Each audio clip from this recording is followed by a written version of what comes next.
السلام عليكم ورحمة الله تعالى وبركاته. عزيزاتي أعزائي، مرحبا بكم مع وصفات مطبخ وأفكار أم لمياء.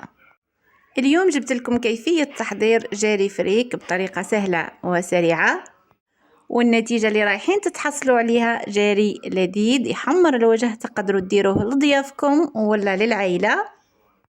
تابعوني وشوفوا معايا مراحل التحضير على بركة الله. نروحوا للمكونات اللي نحتاجوها في هذه الوصفة. عندنا اللحم، جزر، فلفل حار، بصل مع طماطم مصبرة، قليل من الشحم. عندنا نحتاجو زيت، شوية حمص مع ملح وتوابل. ونبداو بسم الله. جبت اللحم نتاعي، غسلته مليح، قطعته مكعبات متوسطة، ما تكونش كبيرة ولا صغيرة. عندي بصلة كبيرة ربيتها، وزوج حبات جزر ربيتهم في الرقيقة، يعني ماشي في العيون الوساع. واللي تحب تسهل عليها وترحي البصلة مع الجزر راح يكون أفضل. ندير اللحم نتاعي مع البصل والجزر في الببوطة مع قطعة الشحم اللي راح تطلق لنا البنة في الجاري تاعنا، ونضيف معاهم شوية حمص مبلولة أو مشمخة من قبل ومدايرتها في المجمد. وضفت معاهم مغرف متوسطة ملح مع مغرف صغيرة فلفل كحل نفس الكمية، كزبرة، كمون ونعناع مرحي.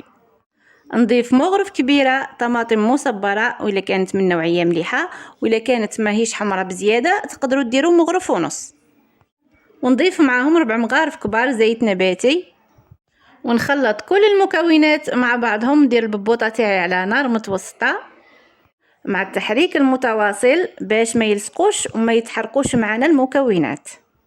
نقليو مليح المكونات نتاعنا، خاطر القليان راه يلعب دور كبير في البنة. كي نشوف المكونات نتاعي تقلاو مليح ونشفوا من السوائل اللي فيهم، نضيف لهم كاس ماء، نحرك مليح، نغطي على الببوطه تاعي ونخليها تكمل القليان نتاعها. بعد ما ينشف الماء اللي ضفته نمرق، نغطي على الببوطه تاعي ونخليها تطيب. بلا ما ننسى الفلفل الحار اللي عندي ضفته في هذه المرحله، يعني بعد ما نمرقوا باش نديروه. واللي دخلوا اول مره لقناتي نقول لكم مرحبا بكم معايا. ما تنساوش الاشتراك والاعجاب، شغلوا الجرس باش يوصلكم كل جديد فضلا وليس امرا. وبالنسبه للمتابعين الاعزاء نقول لكم شكرا على التعليقات الجميله المشجعه.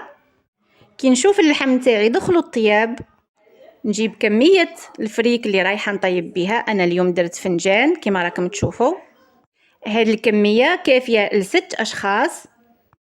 نغسل الفريك نتاعي مليح، نشلو ونصفيه من الماء مرتين ولا 3، ونضيفه للمرق نتاعي.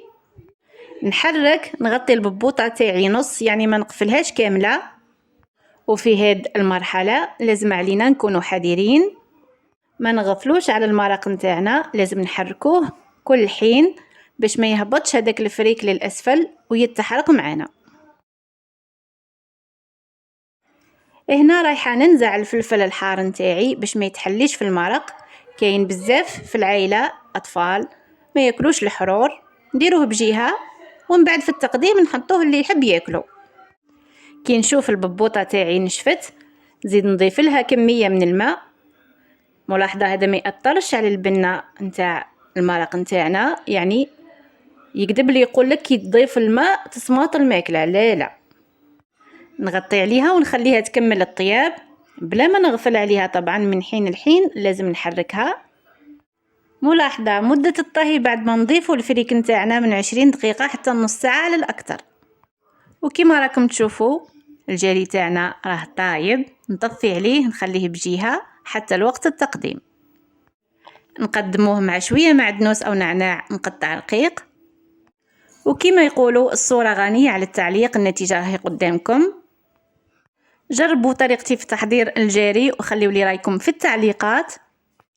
تاكلوه بالصحه والهنا ان شاء الله. اللي دخلوا اول مره لقناتي نقول لكم مرحبا بكم معايا. ما تنساوش الاشتراك والاعجاب، شغلوا الجرس باش يوصلكم كل جديد فضلا وليس امرا. والمتابعيه الاعزاء نشكركم على التعليقات الجميله المشجعه. وبالنسبه للمشتركين الجدد نقول لكم مرحبا بكم معايا وشكرا على الثقه اللي عطيتوها لي، وان شاء الله نكون قدها.